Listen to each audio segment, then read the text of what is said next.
You, Richard, my dear Ibu Lyudmila, I have two questions maybe for you. I always admire Russia because when I think about Russia, I remember Mr. Putin. He is so cool and so patient to the West. But I believe that Russia have tremendous power. And the question is, why you don't put an end to the war in Ukraine? And I believe that you can do it in just one day. That's the first question. Second question is, with what kind of system are you people in Russia conducting your country? Is something something like democracy that modified, or something other? Because I believe that in Russia now is no more communism.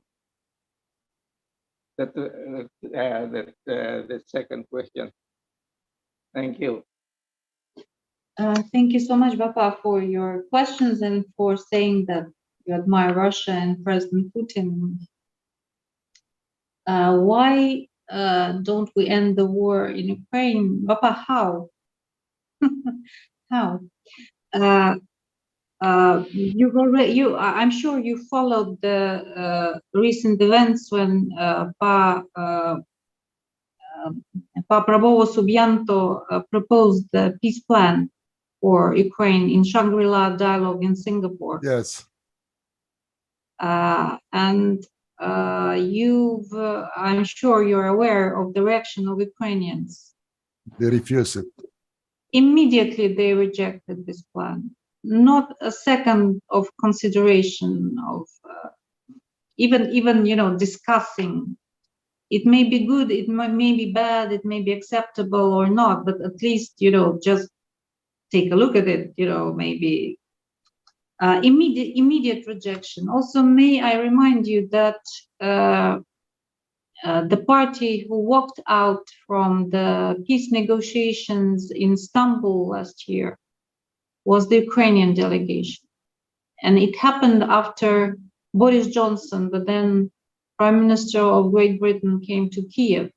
And immediately Zelensky ordered his delegation to stop peace negotiations with Russia. And we were on the brink, actually, of signing an agreement.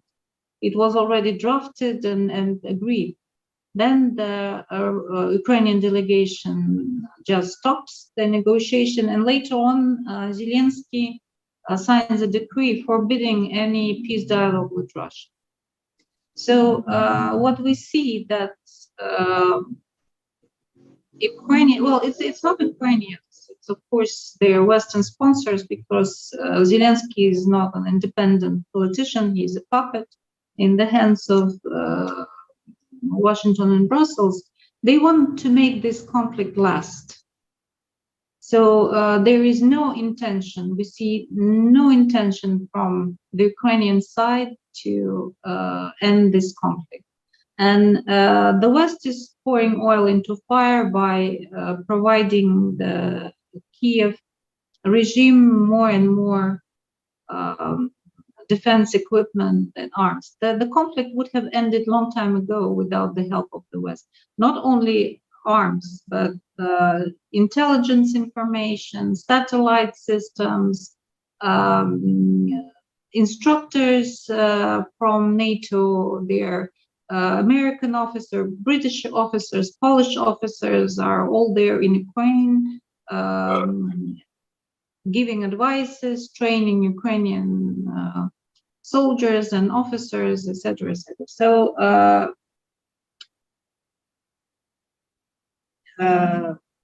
Ukraine doesn't want to, well, not Ukraine, of course, but those who are The behind West. Ukraine, yes, they don't want to end this conflict because they want to destroy Russia. So that's as simple as that.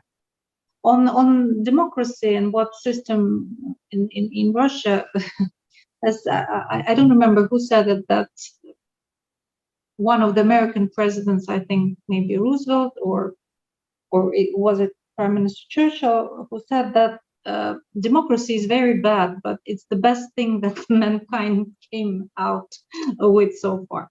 So, of course, our system is quite democratic, whatever the Western propaganda is saying. We have elections, we have an elected president, and we have a direct election of the president, not this a terrible archaic system like in the United States, when you never know actually who is elected, you know, all this multi-tier system. We have a direct, like in Indonesia, we have direct presidential elections. We have our parliament is elected. If you talk about freedoms, you know, human rights, etc., etc., I think in a sense, in Russia, the situation is much better than in European countries, especially in the United States.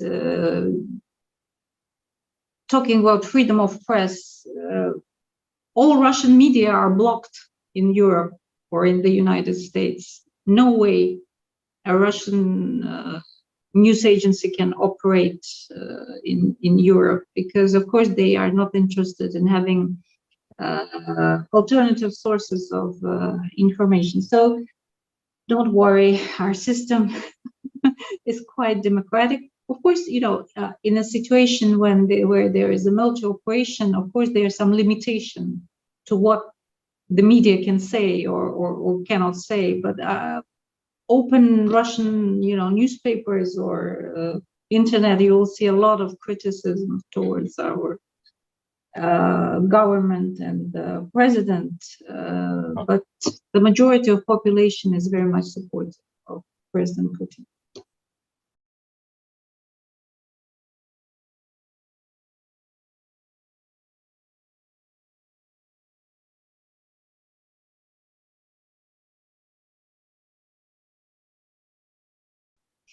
Thank you, Ibu Lyudmila. So it's already 22:34. We are 4 minutes out of the schedule. So if everybody don't mind, we ask Pak Kun to summarize all the discussion that we have. Can you do that, Pak Kun? Because it's not